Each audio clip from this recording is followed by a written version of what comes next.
ಆಸರೆ ಟಿ ವಿಯ ನನ್ನ ಎಲ್ಲ ಪ್ರೇಕ್ಷಕರಿಗೆ ಶುಭೋದಯ ಎಂಬುವಂಥ ಮುಂಜಾನೆ ಕಾರ್ಯಕ್ರಮಕ್ಕೆ ಆತ್ಮೀಯವಾಗಿ ನಿಮ್ಮನ್ನು ಸ್ವಾಗತ ಮಾಡ್ಕೊಳ್ತೇನೆ. Price the lord.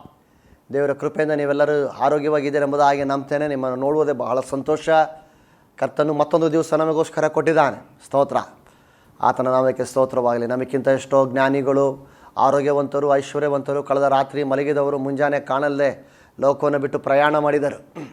ಒಂದು ಸೆಕೆಂಡಿಗೆ 7 ಜನರಂತೆ, ಒಂದು ನಿಮಿಷಕ್ಕೆ 21 ಜನರಂತೆ, ಹಾಗೆ ಒಂದು ವಾರಕ್ಕೆ ಸುಮಾರು 5 ಲಕ್ಷ ಜನರಂತೆ ಲೋಕವನ್ನು ಬಿಟ್ಟು ಹೋಗ್ತಾರಂತ ಒಂದು ಲೆಕ್ಕ ಇದೆ. ಹೀಗೆ ಇಷ್ಟು ಜನಗಳು ಲೋಕವನ್ನು ಬಿಟ್ಟು ಹೋಗುತ್ತಾ ಇರುವಾಗ ನಮ್ಮನ್ನು, ನಮ್ಮ ಕುಟುಂಬವನ್ನು, ನಮ್ಮ ಮಕ್ಕಳನ್ನು ಸರ್ವಶಕ್ತನು ತನ್ನ ಆಶ್ರಯದಲ್ಲಿ ಕಾದದಕ್ಕಾಗಿ ನಾವು ದೇವರಿಗೆ ಸ್ತೋತ್ರವನ್ನು ಸಲ್ಲಿಸಬೇಕಾಗಿದೆ. ಸ್ತೋತ್ರ. ನಮ್ಮ ಪರಾಕ್ರಮವಲ್ಲ, ನಮ್ಮ ಶಕ್ತಿಯಲ್ಲ, ಇವೆಲ್ಲ ಸರ್ವಶಕ್ತ ನಮಗೆ ಕೊಟ್ಟಂಥ ಕೃಪೆ. ಹಾಲೆಲೂಯ. ಮತ್ತೊಂದು ದಿವಸವನ್ನು ಆತನು ಕೊಟ್ಟಿದ್ದಾನೆ. ಆದ್ದರಿಂದ ಈ ದಿನ ನಾವು ಪ್ರಾರಂಭ ಮಾಡೋಣ. ಪ್ರಾರ್ಥನೆಯ ಮೂಲಕವಾಗಿ ಈ ದಿನ ನಾವು ಪ್ರಾರಂಭ ಮಾಡೋಣ. ಕಣ್ಣುಗಳನ್ನು ಮುಚ್ಕೊಳ್ಳಿ. ನಾನು ಹಾಲೆಲೂಯ ನಿಮಗೋಸ್ಕರ ಪ್ರಾರ್ಥನೆ ಮಾಡ್ತೇನೆ. ಪ್ರೀತಿಯುಳ್ಳ ದೇವರೇ, ಈ ದಿನಕ್ಕಾಗಿ ಸ್ತೋತ್ರ ಸ್ವಾಮಿ. ಮತ್ತೊಂದು ನೂತನ ದಿವಸವನ್ನು ನಮಗೆ ಅನುಗ್ರಹಿಸಿ ಕೊಟ್ಟಿದ್ದೀರಿ. ಕಳೆದ ರಾತ್ರಿ ಕರ್ತನೆ ನಾವು ನಿನ್ನ ಕರಗಳಲ್ಲಿ ಸುಖಕರವಾಗಿ ಕ್ಷೇಮವಾಗಿ ಮಲಗಿ ನಿದ್ದೆ ಮಾಡಿದೆವು. ಮತ್ತೊಂದು ದಿವಸವನ್ನು ನೀವು ಕೊಟ್ಟದಕ್ಕಾಗಿ ಸ್ತೋತ್ರ. ಈ ದಿನದ ನಮ್ಮ ಕೆಲಸ ಕಾರ್ಯಗಳಲ್ಲಿ ದೇವರೇ ನಿಮ್ಮ ಸಾನ್ನಿಧ್ಯಕ್ಕಾಗಿ ನಾವು ಪ್ರಾರ್ಥಿಸ್ತೇವೆ. ನಿಮ್ಮ ಆಲೋಚನೆಯನ್ನು ಬಿಟ್ಟು ನಾವು ಎಡಕ್ಕಾದರೂ ಬಲಕ್ಕಾದರೂ ತಿರುಗಿ ದೇವರೇ ಸ್ವಾಮಿ ನಾವು ನಡೆಯದ ಹಾಗೆ, ಪಾಪ ಮಾಡದ ಹಾಗೆ ನಮ್ಮನ್ನು ನೀವು ಕಾದುಕೊಳ್ಬೇಕೆಂಬುದಾಗಿ ನಾವು ಪ್ರಾರ್ಥಿಸ್ತೇವೆ. ಈ ಪ್ರಿಯ ಸಹೋದರನನ್ನು, ಸಹೋದರಿಯನ್ನು, ಈ ತಂದೆ ತಾಯಿಯನ್ನು ನೀನು ಅನುಗ್ರಹಿಸಬೇಕು ಕರ್ತನೆ. ಅವರು ದೇವಾಲಯನ ವಾಕ್ಯವನ್ನು ಕೇಳುವುದಕ್ಕಾಗಿ ಆಸಕ್ತಿಯಿಂದ ಬಂದಿರುವಾಗ ದಯವಿಟ್ಟು ಅವರ ಸಂಗಡ ನೀವು ಮಾತನಾಡಬೇಕು. ಈ ದಿನಕ್ಕೆ ಬೇಕಾಗಿರೋ ಆಲೋಚನೆಯನ್ನು ಕೊಡು, ಕೃಪೆ ತೋರಿಸು. ಯೇಸುವಿನ ನಾಮದಲ್ಲಿ ತಂದೆ, ಆಮೆನ್. ಪ್ರಿಯ ವೀಕ್ಷಕರೇ, ಈ ದಿನದ ವೇದ ಧ್ಯಾನಕ್ಕಾಗಿ ಅಥವಾ ಈ ದಿನದ ಆಲೋಚನೆಗಾಗಿ, ದೇವರ ವಾಕ್ಯದ ಧ್ಯಾನಕ್ಕಾಗಿ ನಮ್ಮ ಸತ್ಯವೇದಗಳನ್ನು ನಿಮಗೆ ಸಾಧ್ಯವಾದರೆ ನನ್ನೊಟ್ಟಿಗೆ ತಿರುಗಿಸಿ ಅಪೊಸ್ತಲರ ಕೃತ್ಯಗಳು 12ನೇ ಅಧ್ಯಾಯದ 1ನೇ ವಾಕ್ಯವನ್ನು ಓದಿಕೊಳ್ಳೋಣ. ಅಪೊಸ್ತಲ ಕೃತ್ಯಗಳು 12ನೇ ಅಧ್ಯಾಯದ 1ನೇ ವಾಕ್ಯ. ಆ ಸಮಯದಲ್ಲಿ ಅರಸನಾದ ಹೇರೋದನು ಸಭೆಯವರಲ್ಲಿ ಕೆಲವರನ್ನು ಹಿಂಸೆ ಪಡಿಸುವುದಕ್ಕೆ ಕೈ ಹಾಕಿ ಯೋಹಾನನ ಅಣ್ಣನಾದ ಯಾಕೋಬನನ್ನು ಕತ್ತಿಯಿಂದ ಕೊಲ್ಲಿಸಿದನು. ನಾವು ಓದಿದಂಥ ವಾಕ್ಯ ಅಪೊಸ್ತಲ ಕೃತ್ಯಗಳು 12ನೇ ಅಧ್ಯಾಯ 1 ಮತ್ತು 2ನೇ ವಾಕ್ಯ. ಯೇಸು ಕ್ರಿಸ್ತನ ಪುನರುತ್ಥಾನವಾದ ಮೇಲೆ 1 ಮತ್ತು 2 ಶತಮಾನಗಳಲ್ಲಿ, ಫಸ್ಟ್ ಆ್ಯಂಡ್ ಸೆಕೆಂಡ್ ಸೆಂಚುರಿ ಅಂತ ಏನು ಕರಿತೇವೆ, AD 1 and 2, ಕ್ರೈಸ್ತ ಸಭೆಗೆ ಮಹಾ ಉಪದ್ರವ ಉಂಟಾದಂಥ ಕಾಲ. ನೀವು ಚರಿತ್ರೆಯನ್ನು ಓದಿದ ವ್ಯಕ್ತಿಯಾಗಿದ್ದರೆ ನಿಮಗೆ ಈ ವಿಷಯ ನಾನು ಹೇಳೋದು ಅರ್ಥ ಆಗ್ತದೆ. ಚಕ್ರವರ್ತಿಗಳಾಗಿರುವಂಥ ನೀರೋ, ಡೊಮಿಷಿಯನ್ ಹಾಗೂ ಇತ್ಯಾದಿ ಅನೇಕ ಚಕ್ರವರ್ತಿಗಳು ಕ್ರೈಸ್ತರ ಮೇಲೆ ಒಂದು ಯುದ್ಧವನ್ನು ಅಥವಾ ಕ್ರೈಸ್ತರ ಮೇಲೆ ಉಪದ್ರವವನ್ನು ಘೋಷಣೆ ಮಾಡಿಬಿಟ್ರು. ಸ್ಟೇಟ್ ಲೆವೆಲ್, ರಾಜ್ಯ ಲೆವೆಲ್ ಆಗಿರುವಂಥ ಅಥವಾ ರಾಜ್ಯ ಮಟ್ಟದ ಉಪದ್ರವ ಕ್ರೈಸ್ತರಿಗೆ ವಿರುದ್ಧವಾಗಿ ಒಂದು ಬಂದಿದ್ದು. ಆ ಕಾಲಘಟ್ಟದಲ್ಲಿ ಬಹಳ ಜನರು ತಂದೆ ತಾಯಿಗಳನ್ನು ಕಳ್ಕೊಂಡ್ರು, ಭಾಳ ಜನ ಅವರ ಮಕ್ಕಳನ್ನು ಕಳ್ಕೊಂಡ್ರು, ಆಸ್ತಿ ಪಾಸ್ತಿಗಳನ್ನು ಕಳ್ಕೊಂಡ್ರು. ಹೀಗೆ ಯೇಸು ಕ್ರಿಸ್ತನ ನಿಮಿತ್ತವಾಗಿ ಬಹಳ ಹಿಂಸೆಯನ್ನು ಅನುಭವಿಸಿದಂಥ ಕಾಲಘಟ್ಟವಾಗಿತ್ತು 1 ಮತ್ತು 2 ಶತಮಾನ. ಅದೇ ಕಾಲಘಟ್ಟದಲ್ಲಿ ನಡೆದಂಥ ಒಂದು ಘಟನೆಯೇ ಅಪೊಸ್ತಲ ಕೃತ್ಯಗಳು ನಾವು 12ನೇದಲ್ಲಿ ಈಗ ಓದಿದ್ದು. ಹೇರೋದನು ಏನು ಮಾಡ್ತಾ ಇದ್ದಾನೆ, ಆ ಸಮಯದಲ್ಲಿ ಅರಸನಾದ ಹೇರೋದನು ಸಭೆಯಲ್ಲಿ ಕೆಲವರನ್ನು ಹಿಂಸೆ ಪಡಿಸುವುದಕ್ಕೆ ಕೈ ಹಾಕಿದನು. ಅದರಲ್ಲಿ ಮೊದಲನೇದಾಗಿ ಯೇಸು ಕ್ರಿಸ್ತನ ಅಪೊಸ್ತಲದಲ್ಲಿ ಮೊದಲನೇದಾಗಿ ರಕ್ತಸಾಕ್ಷಿ ಆದವನು ಯೋಹಾನನ ಅಣ್ಣನಾದ ಯಾಕೋಬನನ್ನು ಕತ್ತಿಯಿಂದ ಕೊಲ್ಲಿಸಿದನು. ಗಮನಿಸಿ, ಈ ದಿನದ ಸಂದೇಶದ ಒಳಭಾಗಕ್ಕೆ ನಾನು ಬರ್ತಾ ಇದ್ದೇನೆ. ದೇವರಾತ್ಮನಿಗೆ ನಮ್ಮ ಸಂಗಡ ಮಾತನಾಡಲಿಕ್ಕಿದೆ. ದಯವಿಟ್ಟು ಶ್ರದ್ಧೆಯಿಂದ ಈ ವಾಕ್ಯಗಳನ್ನು ಕೇಳಬೇಕೆಂಬುದಾಗಿ ವಿನಂತಿಸ್ತೇನೆ. ನೀವು ವಾಕ್ಯವನ್ನು ಗಮನಿಸಿರ್ಬೋದು. ಸಭೆಯವರಲ್ಲಿ ಕೆಲವರನ್ನು ಹಿಂಸೆ ಪಡಿಸುವುದಕ್ಕೆ, ಉದಾಹರಣೆಗಾಗಿ ಒಂದು ಸಭೆಯಲ್ಲಿ 50 ಜನ ಇದ್ದರು ಅಂತ ಇಟ್ಕೊಳ್ಳಿ, ಅಲ್ಲ 100 ಜನ ಇದ್ದರು ಅಂತ ಇಟ್ಕೊಳ್ಳಿ. ಅದರಲ್ಲಿ ಕೆಲವರು, ನಮಗೆ ಈ ಮೇಲ್ನೋಟಕ್ಕೆ ಅನಿಸ್ತದೆ ಇದೊಂದು ಪಕ್ಷಪಾತವಲ್ವಾ ಅಂತ ಅನಿಸ್ಬಿಡ್ತದೆ ಕೆಲವರನ್ನು. ನಾನು ಅದರ ಸಾರಾಂಶಕ್ಕೆ ಬರ್ತದೇನೆ, ಅದರ ಮುಖ್ಯ ಭಾಗಕ್ಕೆ ಬರ್ತದೇನೆ. ಗಮನಿಸಿ,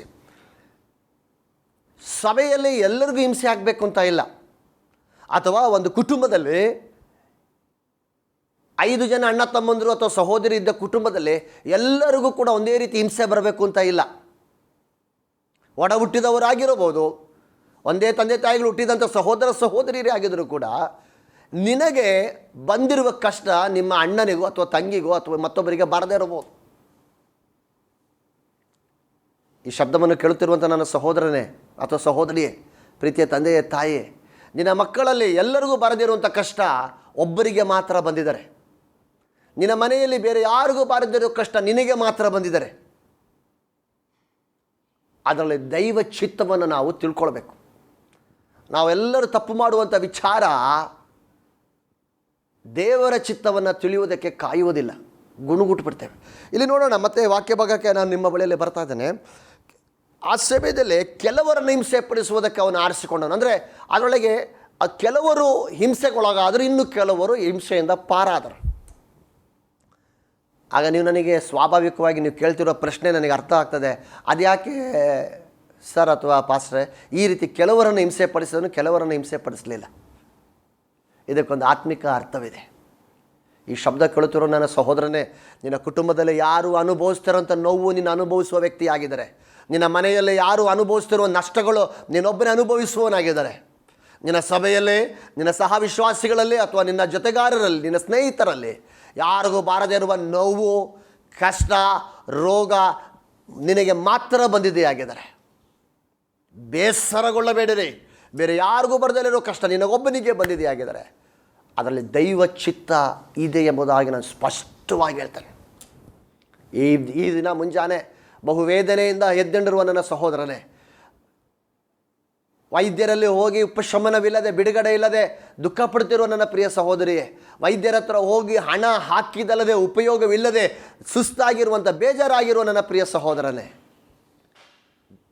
ನಾನು ಹೇಳುತ್ತೇನೆ, ನಿನ್ನ ಕುಟುಂಬದಲ್ಲಿ ಬೇರೆ ಯಾರಿಗೂ ಬರದಂಥ ಕಷ್ಟ, ರೋಗ, ನಷ್ಟ ನಿನಗೆ ಮಾತ್ರ ಬಂದಿದ್ದಾರೆ.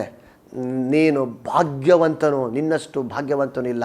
ಬಹುಶಃ ಹೊರಗಿನ ತೋರಿಕೆಗೆ ಜನರು ನಿನ್ನನ್ನು ಹಾಸ್ಯ ಮಾಡಿರ್ಬೋದು, ಗೇಲಿ ಮಾಡಿರ್ಬೋದು. ಅಯ್ಯೋ, ಇವನಿಗೆ ಯಾಕೆ ಇಷ್ಟು ಕಷ್ಟ, ಇವನಿಗೆ ಯಾಕೆ ಏಳಿಗೆ ಆಗ್ತಾ ಇಲ್ಲ, ಇವ್ರು ಯಾಕೆ ಉದ್ಧಾರ ಆಗ್ತಾ ಇಲ್ಲ, ಇವರ ತಮ್ಮಂದರು ಇಷ್ಟು ಚೆನ್ನಾಗಿದ್ದಾರಲ್ಲ, ಇವರ ಅಣ್ಣ ಇಷ್ಟು ಚೆನ್ನಾಗಿದ್ದಾರಲ್ಲ, ಇವರ ಸಹೋದರರು ಒಡ ಹುಟ್ಟಿದವರೆಲ್ಲ ಮೇಲಿದ್ದಾರಲ್ಲ, ಇವ್ರು ಯಾಕೆ ಹಿಂಗೆ ಇದ್ದಾರೆ ಎಂಬುದಾಗಿ ಜನರು ನಿನ್ನನ್ನು ಹೀಯಾಳಿಸುತ್ತಿರುವಾಗಲೇ ದೊಡ್ಡ ಮರ್ಮ ದೇವರ ವಾಕ್ಯದಲ್ಲಿ ಅಡಕವಾಗಿದೆ. ಹಾಗೆ ಹಿಂಸೆಯಲ್ಲಿ ಕೆಲವರನ್ನು ಹಿಂಸೆಗೆ ಹಾಕಿದನು, ಕೆಲವರು ಭಾಗಿಯಾಗಲಿಲ್ಲ. ಎರಡನೇದಾಗಿ ನಾವು ನೋಡ್ತಾ ಇದ್ದೇವೆ, ಯಾಕೋಬನನ್ನು ಹಿಡಿದು ಕತ್ತಿಯಿಂದ ಕೊಲ್ಲಿಸಿದನೆಂಬುದಾಗಿ ನೋಡ್ತೇವೆ. ನಾನು ಹಿಂದೆ ಒಂದು ಸಂದೇಶದಲ್ಲೂ ಕೂಡ ನಿಮಗೆ ಹೇಳಿದ್ದೆ, ಯಾಕೋಬನು ಪ್ರಾರ್ಥನೆ ಮಾಡುವಂಥ ವ್ಯಕ್ತಿಯಾಗಿದ್ದನೆಂಬುದಾಗಿ. ಯೇಸು ಕ್ರಿಸ್ತನ ಅಪೊಸ್ತಲನ ಅತ್ಯಂತ ಪ್ರಾರ್ಥನಾ ವೀರನೆಂಬುದಾಗಿ ಕರೆಯಲ್ಪಡುವವನು ಯಾಕೋಬನಾಗಿದ್ದನು. ಯಾಕೋಬನ ಕಾಲುಗಳು ಒಂಟೆಯ ಕಾಲುಗಳು ಎಂಬುದಾಗಿ ಅದರ ಚರಿತ್ರೆಗಾರರು ಬರೀತಾರೆ. ಅಂದರೆ ಒಂಟೆಯ ಕಾಲುಗಳನ್ನು ನೀವು ಗಮನಿಸಿದ್ರೆ ಗೊತ್ತಾಗ್ತದೆ, ಆ ಒಂಟೆಯ ಕಾಲಿನ ಆ ಕೀಲು ಭಾಗದಲ್ಲಿ ಒಂದು ಏನಂತಾರಲ್ಲ, ದಪ್ಪದಾಗಿರ್ತಂದರೆ ಅದು ಅಷ್ಟರ ಮಟ್ಟಿಗೆ ಯಾಕೋಬನ ಕಾಲುಗಳು ಅಷ್ಟು ಗಟ್ಟಿಯಾಗಿದ್ದು, ಪ್ರಾರ್ಥಿಸುವವನ ಕಾಲುಗಳು. ನಾನು ಪ್ರಾರ್ಥಿಸ್ತೇನೆ, ನಾನು ಹಾರೈಸ್ತೇನೆ. ಈ ಸಂದೇಶವನ್ನು ಕೇಳುತ್ತಿರುವ ನನ್ನ ಸಹೋದರನೇ, ನನ್ನ ಸಹೋದರಿನೇ, ನಿನ್ನ ಕುರಿತಾಗಿ ಜನರು ಹಿಂಗೆ ಹೇಳಿದರೆ ಎಷ್ಟೋ ಚೆನ್ನಾಗಿರ್ತವೆ, ಇವಳು ಪ್ರಾರ್ಥನೆ ಮಾಡುವವಳೆಂಬುದಾಗಿ. ಹಾಗಿದ್ರೆ ಪ್ರಾರ್ಥನೆ ಮಾಡುವವನಿಗೆ ಯಾಕಿಷ್ಟು ಕಷ್ಟ? ಪ್ರಾರ್ಥನೆ ಮಾಡದೆ, ದೇವರೊಟ್ಟಿಗೆ ಸಂಬಂಧವಿಟ್ಟುಕೊಳ್ಳದೆ, ತನ್ನ ಇಷ್ಟ ಪ್ರಕಾರವಾಗಿ ಜೀವಿಸುವವರಿಗೆ ಏಳಿಗೆ ಆಗ್ತಾ ಇದೆ. ಪ್ರಾರ್ಥಿಸುವಂಥವ್ರಿಗೆ ಯಾಕೆ ಇಷ್ಟು ಕಷ್ಟ ಎಂಬುದಾಗಿ ನಿನ್ನ ಪ್ರಶ್ನೆ ಆಗಿದರೆ, ಈಗ ನೀನು ನನ್ನ ಸಂಗಡ ದೇವರ ವಾಕ್ಯವನ್ನು ಸೂಕ್ಷ್ಮವಾಗಿ ಗಮನಿಸಿ ಬನ್ನಿ. ನಾನು ಅದಕ್ಕೆ ನಿಮಗೆ 2 ವ್ಯಕ್ತಿಗಳನ್ನು ಪರಿಚಯಪಡಿಸಲಿಕ್ಕೆ ಇಷ್ಟಪಡ್ತೇನೆ. ಮೊದಲನೇ ವ್ಯಕ್ತಿ ನ್ಯಾಯಸ್ಥಾಪಕರ ಪುಸ್ತಕ, ಜಡ್ಜಸ್ 14ನೇ ಅಧ್ಯಾಯದ 5ನೇ ವಾಕ್ಯ 6ನೇ ವಾಕ್ಯ ನಾನು ನಿಮಗೋಸ್ಕರ ಓದ್ತೇನೆ. ನೋಡಿ, ಬಹುಶಃ ಉತ್ತರ ನಿಮಗೆ ಇಲ್ಲಿ ಸಿಗ್ತದೆ. ಸಂಸೋನನು ತನ್ನ ತಂದೆ ತಾಯಿಗಳ ಸಹಿತವಾಗಿ ತಿಮ್ನಾ ಊರಿಗೆ ಹೊರಟು ಅಲ್ಲಿನ ದ್ರಾಕ್ಷಿ ತೋಟಗಳ ಬಳಿಗೆ ಬಂದಾಗ ಒಂದು ಪ್ರಾಯದ ಸಿಂಹವು ಗರ್ಜಿಸುತ್ತಾ ಅವನೆದುರಿಗೆ ಬಂದಿತ್ತು. ವಾಕ್ಯ ಗಮನಿಸಿದ್ರಲ್ಲ, 5ನೇ ವಾಕ್ಯ ಇನ್ನೊಂದು ಸರಿ ಓದ್ತಾನೆ. ಸಂಸೋನನು ತನ್ನ ತಂದೆ ತಾಯಿಗಳ ಸಹಿತವಾಗಿ ತಿಮ್ನಾ ಊರಿಗೆ ಬಂದಾಗ ಅಲ್ಲಿನ ದ್ರಾಕ್ಷ ತೋಟಗಳ ಬಳಿಗೆ ಬಂದಾಗ ಒಂದು ಪ್ರಾಯದ ಸಿಂಹವು ಗರ್ಜಿಸುತ್ತಾ ಅವನೆದುರಿಗೆ ಬಂದಿತ್ತು. ಸಂಸೋನನ ಕುರಿತಾಗಿ ಓದ್ತೇವೆ. ಒಂದು ದಿನ ಅವನ ತಂದೆ ತಾಯಿಗಳು ಒಟ್ಟಾಗಿ ಹೋಗ್ತಾ ಇದ್ದಾರೆ, ಸಹಿತವಾಗಿ ಹೋಗ್ತಾ ಇದ್ದಾನೆ ಎಂಬುದಾಗಿ ಭಾಳ ಸ್ಪಷ್ಟವಾಗಿ ಅಲ್ಲಿ ಬರೆಯಲ್ಪಟ್ಟಿದೆ. ಸಂಸೋನನ ತಂದೆ ಹೋಗ್ತಾ ಇದ್ದಾನೆ, ಸಂಸೋನನ ತಾಯಿ ಹೋಗ್ತಾ ಇದ್ದಾಳೆ, ಸಂಸೋನನ್ನು ಹೋಗ್ತಾ ಇದ್ದಾನೆ ಎಂಬುದಾಗಿ ಭಾವಿಸಿಕೊಳ್ಳೋಣ, ಅಥವಾ 3 ಜನರು ಒಟ್ಟಾಗಿ ಹೋಗ್ತಾರೆ ಎಂಬುದಾಗಿ ಭಾವಿಸಿಕೊಳ್ಳೋಣ. ನೋಡಿ, ವಾಕ್ಯ ಬಹಳ ಸ್ಪಷ್ಟವಾಗಿ ಹೇಳ್ತದೆ, ಒಂದು ಪ್ರಾಯದ ಸಿಂಹ ಸಂಸೋನನ ತಂದೆಗೆ ಎದುರಾಗಿ ಬರಲಿಲ್ಲ. ಅದೇ ಮಾರ್ಗದಲ್ಲಿ ಹೋದಂಥ ಸಂಸೋನನ ತಂದೆಯನ್ನು ಮೂಸಿ ನೋಡಲಿಲ್ಲ. ಅದೇ ಮಾರ್ಗದಲ್ಲಿ ಹಾದು ಹೋದಂಥ ಸಂಸೋನನ ತಾಯಿ ಎದುರಾಗಿ ಬರಲಿಲ್ಲ, ಆದರೆ ಸಂಸೋನನಿಗೆದುರಾಗಿ ಬಂತು. ನಾವು ಸಂಸೋನನಿಗೆ ಕೇಳೋಣ, ಸಂಸೋನನೇ ಇದೇ ಮಾರ್ಗದಲ್ಲಲ್ವ ನಿಮ್ಮ ತಂದೆ ಹೋಗಿದ್ದು, ಅಥವಾ ನೀನು ನಿನ್ನ ತಂದೆ ಹೋಗ್ತಾ ಇದ್ದೀರಲ್ಲ? ಪ್ರಾಯದ ಸಿಂಹ ತಂದೆಯನ್ನು ಮುಟ್ಟಲಿಲ್ಲ, ತಾಯಿಯನ್ನು ಮುಟ್ಟಲಿಲ್ಲ, ನಿನ್ನನ್ನು ಮಾತ್ರ ಯಾಕೆ ಮುಟ್ಟಿತು? ಆ ವಾಕ್ಯ ನೀವು ಗಮನಿಸಿರ್ಬೋದು. ತನ್ನ ತಂದೆ ತಾಯಿಗಳ ಸಹಿತವಾಗಿ ತಿಮ್ನಾ ಊರಿಗೆ ಹೊರಟು ಅಲ್ಲಿನ ದ್ರಾಕ್ಷಾ ತೋಟಗಳಿಗೆ ಬಳಿಗೆ ಬಂದಾಗ ಒಂದು ಪ್ರಾಯದ ಸಿಂಹವು ಗರ್ಜಿಸುತ್ತಾ ಅವನೆದುರಿಗೆ ಬಂದಿತು. ದೇವರ ವಾಕ್ಯದಲ್ಲಿ ಸಿಂಹ ಎಂಬುವಂಥ ಪದಕ್ಕೆ ಪೇತ್ರನು ಹೇಳ್ತಾನೆ, ಗರ್ಜಿಸುವ ಸಿಂಹ ಸೈತಾನನಿಗೆ ಹೋಲಿಕೆಯಾಗಿದ್ದಾನೆ. ಗರ್ಜಿಸುವ ಸೈತಾನನು ತಾನೇ ಗರ್ಜಿಸುವ ಸಿಂಹದೋಪಾದಿ. ಅಂದರೆ ಇಲ್ಲಿ ಸಿಂಹ ಎಂಬುದಾಗಿ ಅಕ್ಷರಿಕವಾಗಿ ಒಂದು ಪ್ರಾಣಿಯಾಗಿದ್ದರೂ ಕೂಡ ಅದರ ಹಿಂದೆ ಇರುವವನು ದುಷ್ಟ ಸೈತಾನನೇ ಆಗಿದ್ದಾನೆ. ಪ್ರಿಯ ವೀಕ್ಷಕರೇ, ಪ್ರಿಯ ದೇವರ ಮಕ್ಕಳೇ, ಸಂಸೋನನ ತಂದೆಗೆ ಬಾರದಿರುವ ಕಷ್ಟ ಅಥವಾ ಈ ಸಮಸ್ಯೆ ಅವನ ತಾಯಿಗೆ ಬಾರದಿರುವಂಥ ಸಮಸ್ಯೆ ಸಂಸೋನನಿಗೆ ಮಾತ್ರ ಯಾಕೆ ಬಂತು? ಸಂಸೋನಿಗೆ ಕೇಳುವಾಗ ಹೇಳ್ತಾನೆ, ಸಂಸೋನ ಹೇಳ್ತಾನೆ, ನೋಡಿ, ನನ್ನ ತಂದೆಗೆ ಬಾರದಿರುವ ಕಷ್ಟ ನನ್ನ ಮನೆಯಲ್ಲಿ ಯಾರಿಗೆ ಬಾರದಿರುವ ಆಪತ್ತು ನನ್ನ ಮೇಲೆ ಮಾತ್ರ ಬಂದಿರುವುದರ ಕಾರಣ ನಾನು ನ್ಯಾಜರೆತ್ ಅಥವಾ ಆ ವೃತ ಉಳ್ಳವನೆಂಬುದಾಗಿ ಅವನು ಹೇಳ್ತಾನೆ. ಅಂದರೆ ನಾನೊಬ್ಬ ಪ್ರತಿಷ್ಠಿತನು. ನನ್ನ ತಂದೆಯ ಮೇಲೆ ಆ ಅಭಿಷೇಕ ಪ್ರತಿಷ್ಠೆ ಬಿದ್ದಿಲ್ಲ, ನನ್ನ ತಾಯಿಯ ಮೇಲೆ ಬೀಳಲಿಲ್ಲ. ಆ ಪ್ರತಿಷ್ಠಿತನು ನಾನು, ನನ್ನ ಕುಟುಂಬದಲ್ಲಿ ನಾನೊಬ್ಬನೇ ಪ್ರತಿಷ್ಠಿತನು, ಅಂದರೆ ದೇವರಿಗೆ ಬೇಕಾದವನೆಂಬುದಾಗಿ ಅದರ ಅರ್ಥ. ಯಾರು ದೇವರ ಸನ್ನಿಧಾನದಲ್ಲಿ ಉಪಯುಕ್ತವಾಗ್ತಾರೋ, ಯಾರು ದೇವರ ಸನ್ನಿಧಾನದಲ್ಲಿ ಅಥವಾ ದೇವರಿಂದ ಉಪಯೋಗಿಸಲ್ಪಡುತ್ತಾರೆ ಎಂಬುದಾಗಿ ಸೈತಾನನಿಗೆ ಮುಂಚಿತವಾಗಿ ತಿಳಿಯಲ್ಪಟ್ಟಿದೆಯೋ ಅವರನ್ನು ಮಾತ್ರವೇ ಅವನು ಆಕ್ರಮಿಸುವುದು. ಹಾಗಿದ್ರೆ ಈ ಶಬ್ದವನ್ನು ಕೇಳಿದ ಪ್ರಿಯ ಸಹೋದರನೇ, ನಿನ್ನ ಮನೆಯಲ್ಲಿ ಬರದಿರುವ ವಿಪತ್ತು ಯಾರಿಗೂ ಬರದೆ ನೀನೊಬ್ಬನಿಗೆ ಬರಲಿಕ್ಕೆ ಕಾರಣ ಅವರ ಮೇಲೆ ಇಲ್ಲದಿರುವಂಥ ಒಂದು ಪ್ರತಿಷ್ಠಿತ ಅಭಿಷೇಕ ನಿನ್ನ ತಲೆಯ ಮೇಲೆ ಸರ್ವಶಕ್ತನು ಕೊಟ್ಟಿರುವುದರಿಂದಲೇ.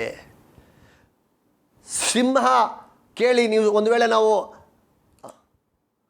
ಅಲಂಕೃತ ಭಾಷೆಯಲ್ಲಿ ಸಿಂಹ ಕೇಳೋ ಸಿಂಹವೇ, ಯಾಕೆ ನೀನು ಸಂಸೋನನ ತಂದೆಯನ್ನು ಮುಟ್ಟಲಿಲ್ಲ, ತಾಯಿಯನ್ನು ಮುಟ್ಟಲಿಲ್ಲ, ಅವರೆಲ್ಲರೂ ಅದೇ ದಾರಿಯಲ್ಲಿ ಹೋಗ್ತಿದ್ದಾರಲ್ಲ? ಬಹುಶಃ ಸಿಂಹ ಹೇಳ್ತದೆ, ಅವರ ಮೇಲೆ ಇಲ್ಲದಿರುವ, ಅವರ ಮೇಲೆ ಏನಿಲ್ಲ, ಅಭಿಷೇಕವಿಲ್ಲದಿರೋ ನನಗೆ ಬೇಡ, ನನಗೆ ಬೇಕಾಗಿರುವುದು ಅಭಿಷೇಕವಿರು. ಯಾಕಂದರೆ ಅವನು ನನ್ನ ಸಾಮ್ರಾಜ್ಯವನ್ನು ಅಲ್ಲಾಡಿಸಿ ಬಿಡ್ತಾನೆ. ಸ್ತೋತ್ರ. ಬಹುಶಃ ನಿನ್ನ ಸಮಸ್ಯೆಗೆ ಇವತ್ತು ಉತ್ತರ ಸಿಕ್ತೆಂಬುದಾಗಿ ನಾನು ಅನ್ಕೊತೇನೆ.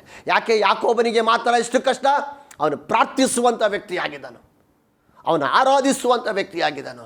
ಅವರ ಮೇಲೆ ಶತ್ರುವಿನ ಹೋರಾಟ ಸ್ವಲ್ಪ ಜಾಸ್ತಿ ಇರ್ತದೆ.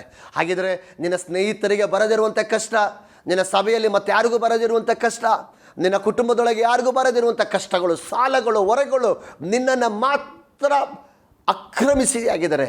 ಜನರು ಅದನ್ನು ನಿನ್ನ ದೌರ್ಭಾಗ್ಯವೆಂಬುದಾಗಿ ಹೇಳಿ ನಗುತ್ತಾ ಇದ್ದಾರೆ. ನಾನು ಹೇಳ್ತೇನೆ, ನೀನು ಆ ಮಾತಿಗೆಲ್ಲ ಕೇಳಬೇಡ. ಒಂದು ಅಭಿಷೇಕ ನಿನ್ನ ಮೇಲಾದೆ, ಒಂದು ಅಭಿಷೇಕ ನಿನ್ನ ಮೇಲಾದೆ.